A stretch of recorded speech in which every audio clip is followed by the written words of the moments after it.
کیا ہر عورت پر حج فرض ہوتا ہے؟ عورت پر حج کب فرض ہوتا ہے؟ وہ کون سی شرط ہے جس کے پورا ہوتے ہی اللہ تعالیٰ عورت پر حج فرض کر دیتا ہے؟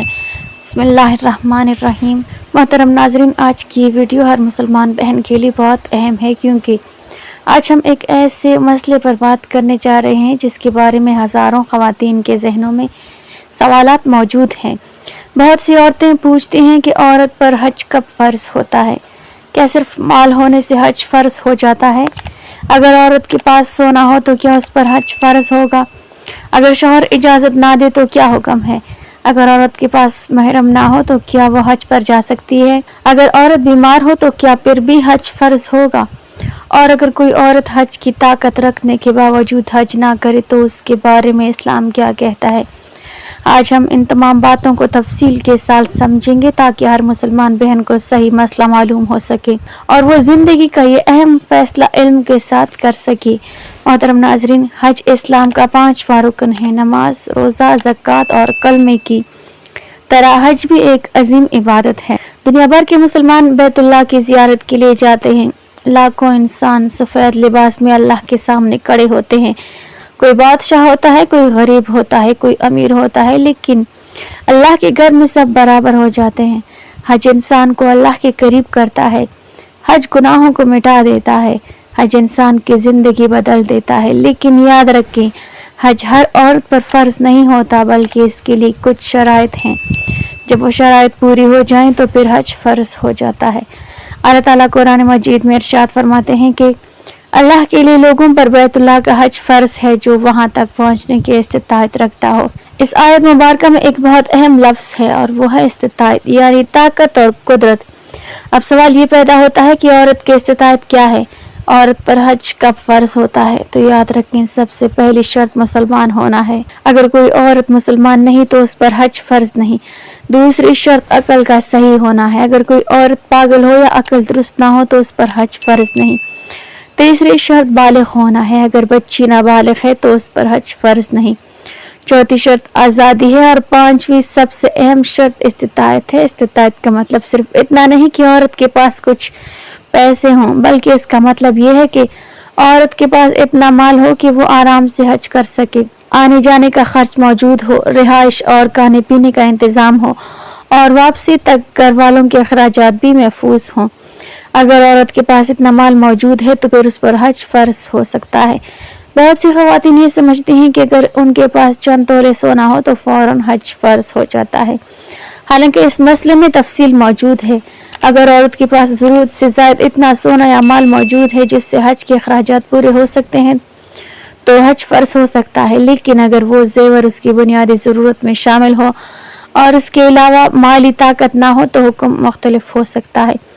اس لیے ہر عورت کو چاہیے کہ اپنے حالات کے مطابق کسی مستند عالم دین سے مسئلہ معلوم کرے۔ محترم ناظرین، اب ایک بہت اہم مسئلہ محرم کا ہے۔ اسلام نے عورت کی عزت، حفاظت اور احترام کے لیے سفر کے کچھ اصول رکھے ہیں۔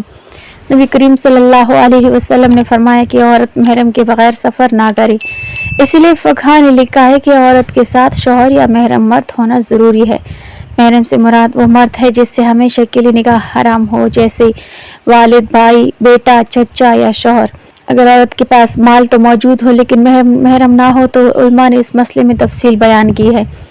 بعض علماء کہتے ہیں کہ محرم نہ ہونے کی صورت میں حج فرض ہونے میں رکاوٹ آتی ہے، جبکہ بعض علماء موجودہ حالات میں قابل اعتماد خواتین کے ساتھ جانے کی اجازت دیتے ہیں، لیکن احتیاط اسی میں ہے کہ عورت علماء کرام سے رہنمائی لے اور دین کے معاملے میں جلد بازی نہ کرے۔ محترم ناظرین، بہت سی عورتیں یہ بھی پوچھتی ہیں کہ اگر شوہر اجازت نہ دے تو کیا کیا جائے؟ یاد رکھیں، اگر حج فرض ہو چکا ہو تو شوہر کو چاہیے کہ اجازت دے، کیونکہ اللہ کا فرض سب سے مقدم ہے۔ لیکن عورت کو بھی چاہیے کہ نرمی، حکمت اور احترام کے ساتھ بات کرے۔ اسلام ہر معاملے میں حسن اخلاق کی تعلیم دیتا ہے۔ بعض عورتیں کہتی ہیں کہ ابھی بچے چھوٹے ہیں، ابھی وقت نہیں، ابھی پیسے کم ہیں، ابھی بعد میں چلے جائیں گے، لیکن انسان نہیں جانتا کہ زندگی کب ختم ہو جائے۔ کتنے لوگ ایسے تھے جو کہتے تھے اگلے سال حج کریں گے، مگر اگلا سال آنے سے پہلے ہی دنیا چھوڑ گئے۔ اس لیے جب اللہ تعالیٰ استطاعت عطا فرما دے تو حج میں دیر نہیں کرنی چاہیے۔ محترم ناظرین، ذرا تصور کریں، وہ لمحہ جب ایک عورت پہلی بار خانہ کعبہ کو دیکھتی ہے، اس کی آنکھوں سے آنسو جاری ہو جاتے ہیں۔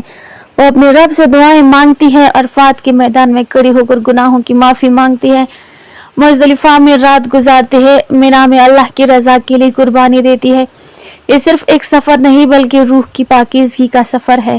حج انسان کو بدل دیتا ہے، حج دل کو نرم کر دیتا ہے، حج انسان کو اللہ کے قریب کر دیتا ہے۔ نبی کریم صلی اللہ علیہ وسلم نے فرمایا، جس نے اللہ کے لیے حج کیا اور گناہوں اور فضول باتوں سے بچا رہا تو وہ ایسے واپس لوٹتا ہے جیسے آج ہی ماں کے پیٹ سے پیدا ہوا ہو۔ سبحان اللہ، کتنی بڑی خوشخبری ہے۔ محترم بہنوں، اگر اللہ تعالیٰ نے آپ کو صحت دی ہے، مال دیا ہے، راستہ آسان کر دیا ہے اور شرائط پوری ہو چکی ہیں تو حج کو لیکن مؤخر نہ کریں۔ دنیا کے کام کبھی ختم نہیں ہوں گے، لیکن اللہ کا بلاوا جب آ جائے تو اس سعادت کو ضائع نہیں کرنا چاہیے۔ اپنی زندگی کو اللہ کے قریب کریں، اپنے گناہوں سے توبہ کریں، اپنے دل کو پاک کریں، نماز کی پابندی کریں، قرآن سے تعلق مضبوط کریں اور حج کی تیاری شروع کر دیں۔ ہو سکتا ہے یہی فیصلہ آپ کی زندگی بدل دے۔ اللہ تعالیٰ ہر مسلمان بہن کو اپنے گھر کی حاضری نصیب فرمائے۔ اللہ تعالیٰ ہر اس عورت کی مشکلات آسان فرمائے جو حج کی تمنا رکھتی ہے۔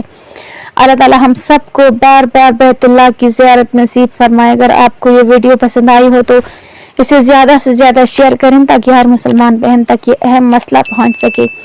ویڈیو کو لائک کریں، چینل کو سبسکرائب کریں اور کمنٹ میں ضرور لکھیں، یا اللہ ہمیں اور ہمارے والدین کو حج نصیب فرما۔ جزاکم اللہ خیرن۔